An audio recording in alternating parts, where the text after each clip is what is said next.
اول ماتش ضرب نار، بالميراس وبوتافوجو.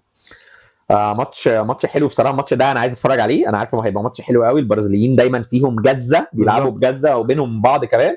بس انا اتوقع بوتافوجو. توقع بوتافوجو، انا كمان بتوقع بوتافوجو. بوتافوجو اتقل من بالميراس. احنا اتخدعنا في بالميراس في ماتش الاهلي، بس حقيقه. انا اتفرجت على الفرقتين فبقول بوتافوجو. تاني ماتش معانا بنفيكا وتشيلسي.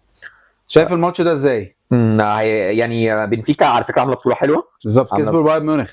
كسبوا مع بايرن في الاخر وعاملين بطوله حلوه. وانا مبسوط ان انا بشوف دي ماريا والدنيا اه، لطيفه يعني. لسه عنده اه كتير يديه يعني في الملعب. بالظبط. بس انا بصراحه اتوقع تشيلسي، ان ماريسكا عامل سيزون حلو، واعتقد هو عايز يبين نفسه ان انا هرجع تاني وانا دخلت تشامبيونز ليج ولسه واخد بطوله. فانا اتوقع تشيلسي. قول لي رايك برضه يا بيتر. لا، انا اختلف معاك. تشيلسي مش الفرقه المرعبه. انا دايما يعني عايز اقول لفظ كده بس مش هينفع اقوله قدام الكاميرا.